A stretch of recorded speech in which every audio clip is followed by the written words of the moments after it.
Get in-depth analysis of the important news of the day. Spotlight on day's newsmakers. Expert comments to dissect the news. Get the finer points of the matter. Watch Dateline 5 p.m. on weekdays on DD India. The changing world of news. Headlines that you wake up to. News that shapes your day. Stories that matter to you. The latest and most accurate updates. A fresh start to a new day. The Breakfast News, Monday to Friday, 8 a.m. on DD India.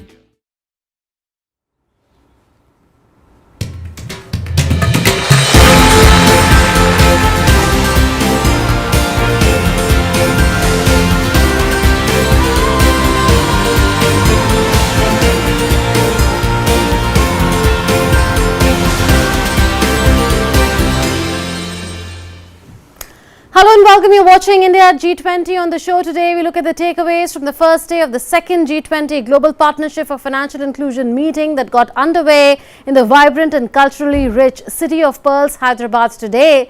Do you know that 24% adults globally are still unbanked and 7 developing economies account for 54% of the total unbanked adults? Initiating the second GPFI meeting with insightful presentations today, G20 delegates revisited key takeaways from relevant previous meetings, and discussions today circled around the importance of leveraging digital public infrastructure for enhanced financial inclusion. With rapid developments of digital payment systems around the world, a symposium was also held today on how to harness innovations in digital payment systems. All that and more on India at G20. I'm Manu Bhattacharya. Let's get started with the top stories. Second Global Partnership for Financial Inclusion Working Group meeting gets underway in Hyderabad. Discussions circle around the importance of leveraging digital public infrastructure for advancing financial inclusion.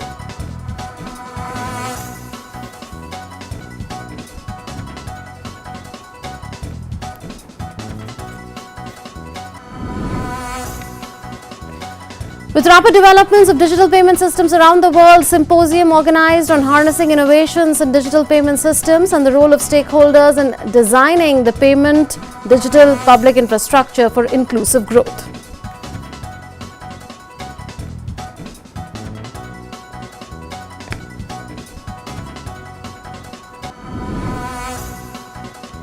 Reserve Bank of India's Chief General Manager Sonali Sengupta says Financial Inclusion Action Plan for 2024 to 2026 period will continue to focus on the existing priorities of digital financial inclusion and SME finance.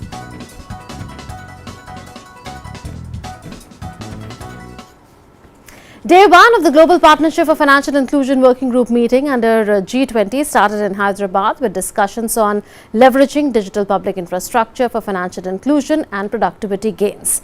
Italy is the co-chair for the working group. A special workshop on building pathways for advancing financial inclusion through new Financial Inclusion Action Plan was organized. Earlier, Sonali Sengupta, who is Reserve Bank of India's Chief General Manager, said that the Financial Inclusion Action Plan for the 2024 to 2026 period of GPFI of G20 will continue to focus on the existing priorities of digital financial inclusion and SME finance.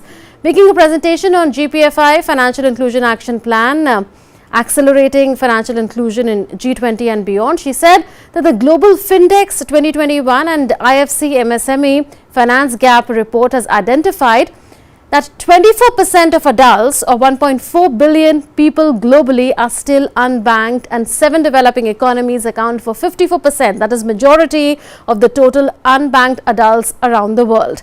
Further, about 50% of adults in developing economies borrowed money, with less than half of them using formal means to avail finance. So the problem is more concentrated in developing economies.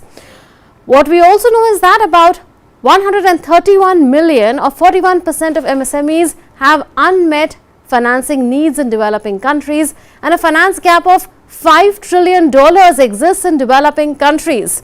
Of the total MSMEs, 23% are women-owned businesses, and they account for 32% of the MSME finance gap in developing countries. Hence, financing gap for global MSMEs will remain an area of concern and focus. Later, the delegation was given a warm reception at the cultural evening at Taj Falaknuma.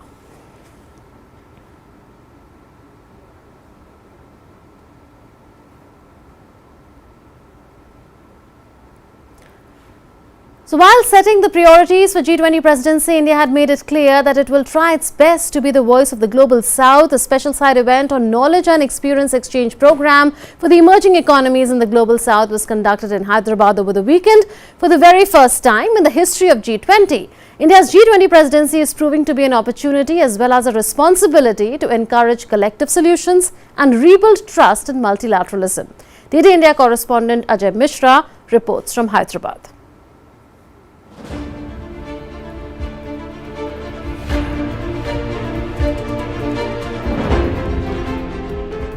This is for the first time in the history of G20 that the Global South has been at the center stage of priorities. As G20 President, India organized a session on financial inclusion through digital innovations, knowledge and experience exchange on Saturday. The session was part of the Knowledge and Experience Exchange program for emerging economies of the Global South, a side event of Global Partnership for Financial Inclusion to discuss ways to accelerate development in the Global South in collaboration with Better Than Cash Alliance.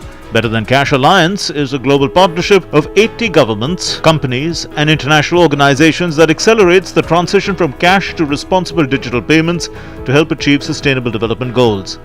At the first ever Voice of Global South Summit hosted by India in January 2023, Prime Minister Narendra Modi envisioned amplifying the voice of the Global South as India's priority as G20 President. Addressing the G20 finance ministers and central bank governors meeting in Bengaluru, Prime Minister had appealed to the delegates to work for the most vulnerable citizens of the world.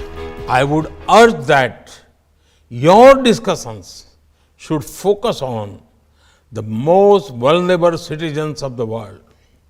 Only by creating an inclusive agenda will the global economic leadership win back the confidence of the world. The theme of our G20 presidency also promotes this inclusive vision. One earth, one family, one future. Echoing the same sentiment at the G20 Foreign Ministers meeting in New Delhi, Prime Minister Modi said that India's G20 presidency has tried to give a voice to the Global South since the tragic consequences of the failure of global governance was being faced mostly by developing countries. Many developing countries are struggling with unsustainable debt while trying to ensure food and energy security for their people. They are also the ones most affected by global warming caused by richer countries. This is why India's G20 presidency has tried to give a voice to the Global South.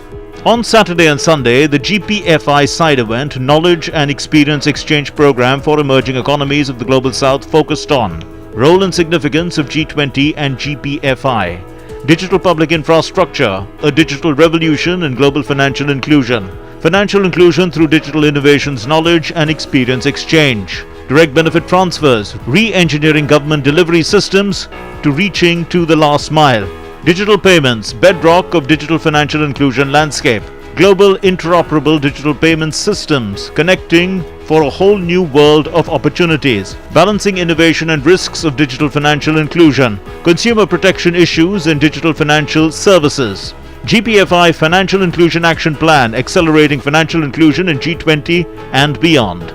Many countries from the Global South have suggested that it would be useful to have a formal arrangement or a common platform where Global South countries can meet on a regular basis and benefit from sharing of experiences. Most of the countries, as you hear from the GC, have moved from development strategies into implementing and then innovation just to address issues affecting women, affecting the youth. and then make sure that the last mile has been reached through digital information, digital products and digital financial services, as well as making sure that the products and services are available to the vulnerables. I feel very honored to be invited here, that the Indian Minister of Finance extended the invitation to our minister. It's really great to listen to all those different voices, different experiences, and to see how things are being done here. That's really excellent idea, I think, to give voice to other people. We are working into the integration of our digital payments with the other ASEAN countries. Part of the direction also is maybe we also be working with India to establish linkage on retail payments, on digital payments. So we hope that will happen. Prime Minister Modi had announced at the conclusion of the Voice of Global South Summit that India will establish a Global South Centre of Excellence to undertake research on development solutions or best practices of any of these countries, which can be scaled and implemented in other members of the Global South. India has also promised to facilitate appropriate arrangements, including MOUs, to deepen understanding and collaboration in areas of digital public infrastructure or any other important key areas. India's G20 Finance Deputy Ajay Seth has termed India's digital public infrastructure as the most efficient tool for direct benefit transfer to people.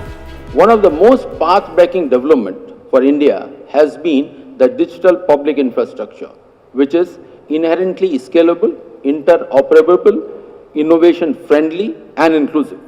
It has completely transformed our government to people, people to people and people to business interactions and provided us with enormous opportunities to leapfrog our development process, drive innovation and inclusion at a scale and provide the best-in-class services to the last mile.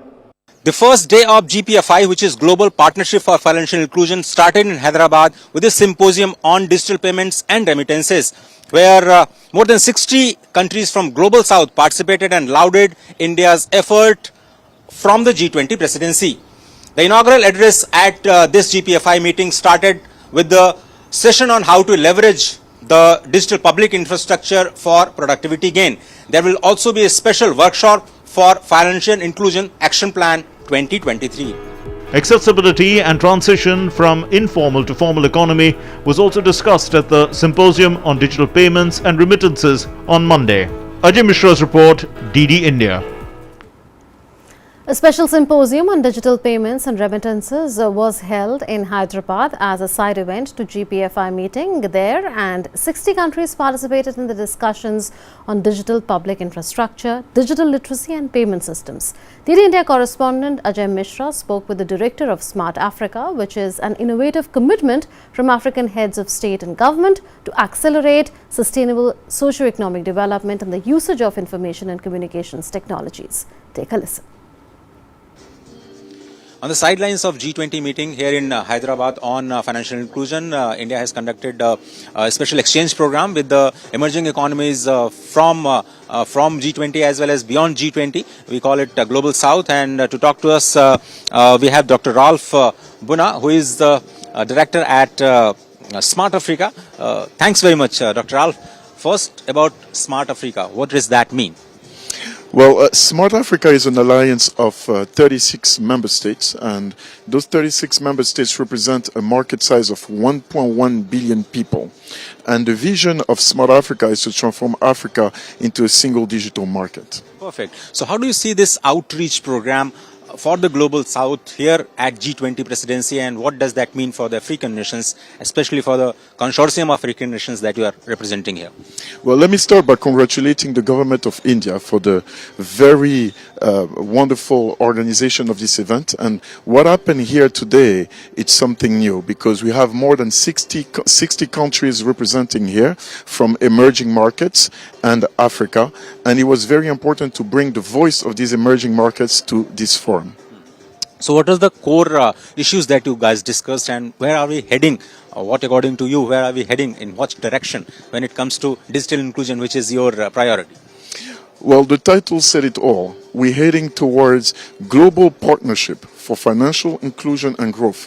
And here today we understood in order to achieve this goal, we need to have an inclusive process as well, where we have representatives and experts from emerging markets here today. And also, what are the lessons that we can learn from the Indian experiences when it comes to national ID, the payment system, and the integration of the ecosystem that we have created here in India? Well, what happened here in India in the last years is remarkable. And the African continent can definitely learn from India. Very similar. It's India is more than 1 billion market size. Africa is the same. The only difference is that in Africa, we have more than 42 currencies and around 54, 55 countries. But the technology is there. So, do you think that the technology can help bridging the deficits, whether it is digital deficit or the financial deficit or the problem of inclusion that many part of the world is currently facing?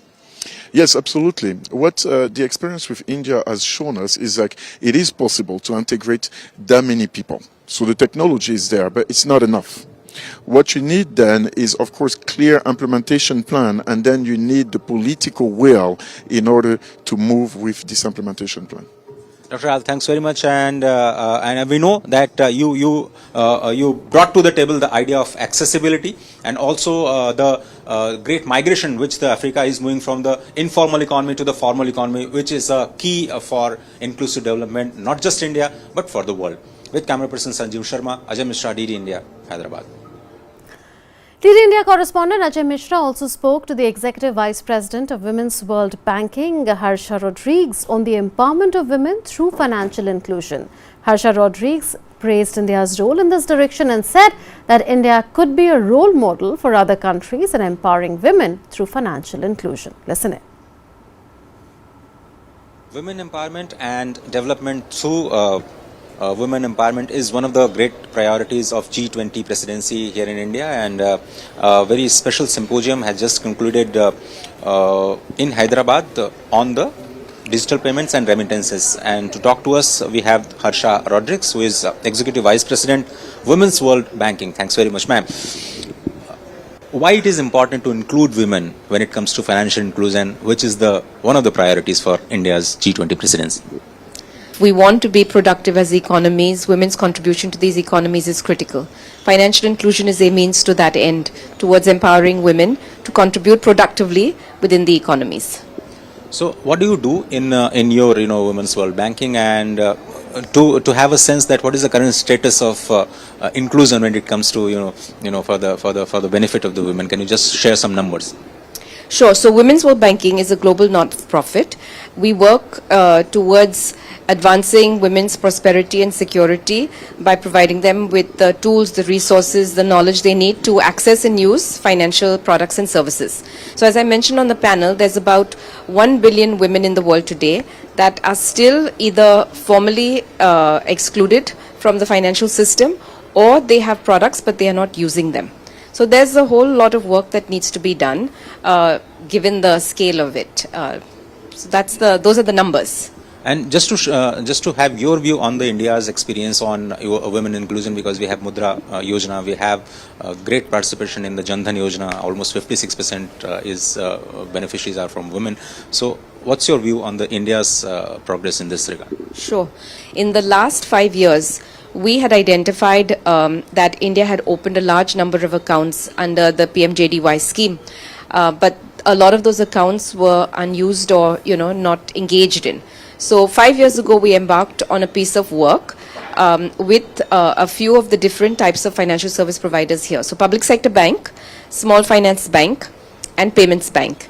And today we are proud to say that the work that we started with Bank of Baroda, which was the first public sector bank, in order to engage customers with the Jan Dhan account, has resulted in immense success, so much so that we are working now with 3 public sector banks. So we've gone from Bank of Baroda, Indian Bank, and UBI.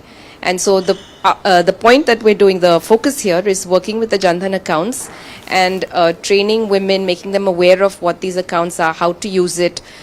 Big focus is the last mile agent. So we're working with the agents advancing women's agents, so BC Sakhis, women agents. We've been part of a BC correspondent working group as well. So very much along those lines to make sure that those accounts that have been opened by the government, which is brilliant, over 400 million accounts have been opened by the government, to ensure that these accounts are being used, because there are a number of products that sit within PMJDY that are fantastic for low-income populations. Finally, this focus of G20 India's presidency on financial inclusion, how is it going to improve the situation of women per se when it comes to the inclusion part?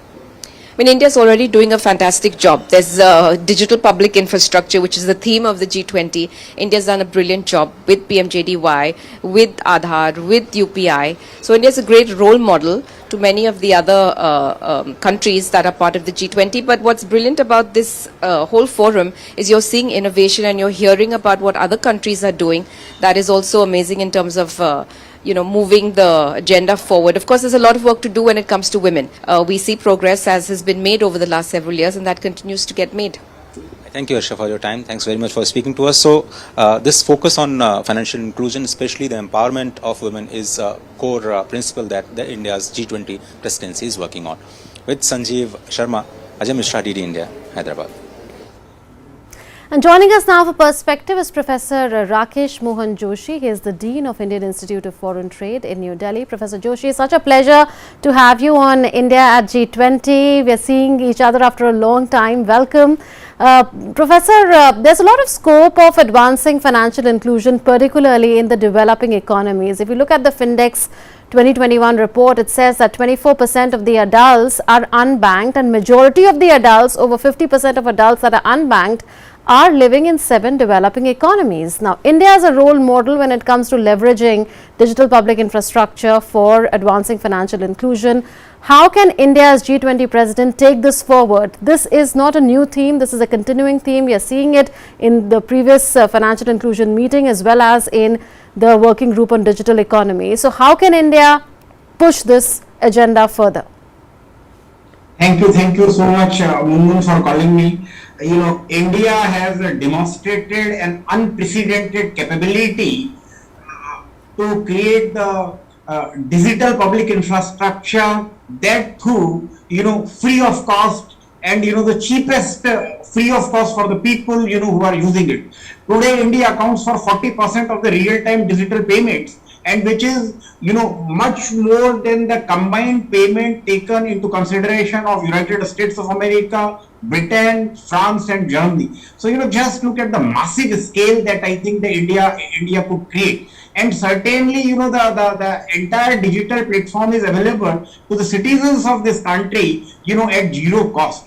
And this is, the model which I think, India demonstrates to the whole world. And there is a lot of opportunity for the other countries, not only the emerging markets, but also for the developing countries to look into, because India provides the cheapest rate at the internet connection. India provides the cheapest framework at 4G and 5G, and that we created in the record time. Now, many countries have got the, the identification much before, but no country could, connect and implement the multiplicity of the things, which is, the Aadhaar linking with the bank, Aadhaar linking with the mobile, Aadhaar, we created a DigiLocker kind of a system. It has absolutely even Digi Yatra, so many things that we have created, and the benefit of the transfer. So entire seepage which used to go into the public distribution system in the transfer of the benefits and what the direct transfer of benefits, absolutely India has demonstrated, and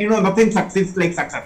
And it is not only the developing countries. I think I was just listening to the head of that African Union. Africa has got 54 countries, 1.1 billion population, but India only one country has got 1.4 billion population. So this tells you the scale of the operation, that I think 99% of the adult population in this country already have got an identification number or that Aadhaar card.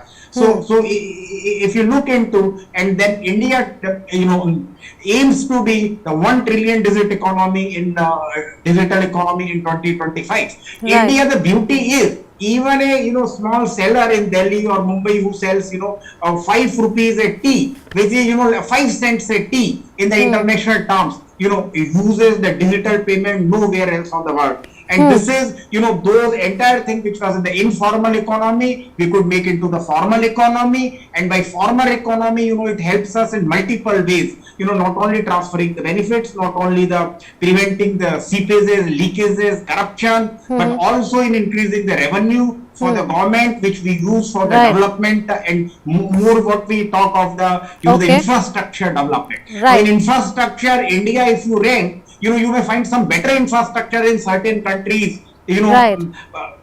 But in case of the digital infrastructure, when you Ours talk is of, the efficient I think use. India is absolutely unmatched. And it is not only I am saying, it is the Bill Gates saying, True. I was listening to him for a few days. Yes. He says that all other countries need to emulate it India. And you have seen the benefit, the healthcare, Okay. the Povin app we used on the Fair digital enough. So care. that's And about India is India's probably one success country story in which has come leveraging out of the DPI. disease so successfully, and I think credit to this goes to a large extent to the digital infrastructure, wherein Professor Joshi, mighty can you hear countries me? like China absolutely failed to Can you hear provide me, these Professor kind of Joshi? services. So I think that the things can be discussed in detail, but I think there is a lot of opportunities for all countries, not only developing countries, not only the low income countries, but even the high income countries, mightest of the mighty need to learn from India. And this is India has demonstrated truly spoken like a transforming professor. a calamity into an opportunity. Right, So I Professor think, Joshi, hopefully you can hear me now. I was asking you that you're talking about the road model that India presents and leveraging DPI. Very quickly, if you could tell us that, how can India show the way when it comes to providing finance to MSMEs?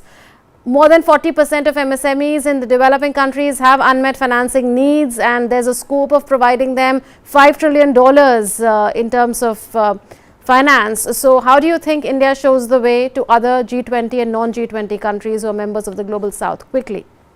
No, very right. Because if you see the MSME in India, they have started using the digital public infrastructure which has not been used for other countries. Now probably we are at a stage. In Singapore we already signed, and it has become already operational. That taking India's digital payment infrastructure system to other countries, and it is not only that they can learn, they can also collaborate with India. For making digital payments. Bhutan is already, has accepted. Nepal is one.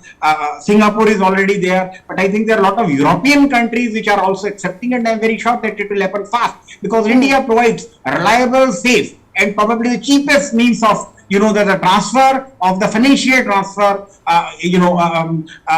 between the government and the citizens, and between the business organizations and the citizens. So all these things, I am very sure that countries will learn. India is already on the path to globalize, the technology which we have got. And once we integrate this technology, it will more benefit not only to India but other developing countries, because our reliance on a few international, transferring agencies, private sector or the banking sector would reduce. And in India, you have already seen that, earlier we used to transfer by that MasterCard and the Visa, and some of the organizations like Walmart has these facilities. But I think the way India is going, and the mass scale that we have adapted it. India's population, America's total population is 30 to 35 crore. India's population is almost 3.5 times to 4 times than 3.5 times to America, 1.4 billion. And if you see the kind of the low cost technology that we are using, I am sure that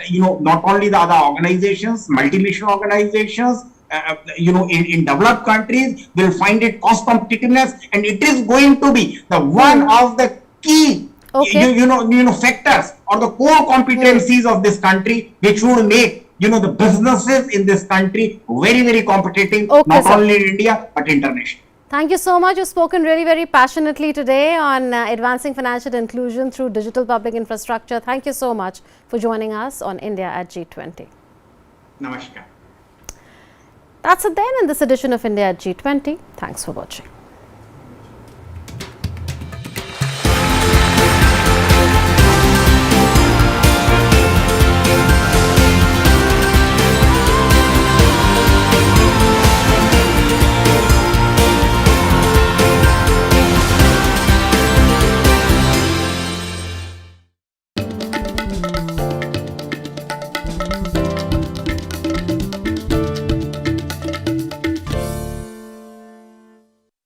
on boys, let's go practice. अरे रुक यार, मेरे bank account में गलत entry का problem हो गया। अरे तो बैंक को कंप्लेन करना। बैंक को लिखे 1 महीना हो गया है, बट वो गूगली पे गूगली डाले जा तो रहा है। आरबीआई के लोकपाल को इन्फॉर्म करो। रुक, मैं समझाता हूँ। जैसे क्रिकेट में थर्ड अंपायर, वैसे ही आरबीआई का ओम्बुड्समैन। आरबीआई कहता है अगर बैंक आपकी कंप्लेंट को 1 महीने में नहीं सुलझाता तो आप आरबीआई के कंप्लेंट मैनेजमेंट सिस्टम पर ऑनलाइन कंप्लेंट कर सकते हैं। ये आरबीआई का आसान तरीका है आपकी कंप्लेंट सुलझाने का, और वो भी फ्री। आरबीआई कहता है जानकार बनिए, सतर्क रहिए। Thank you, God.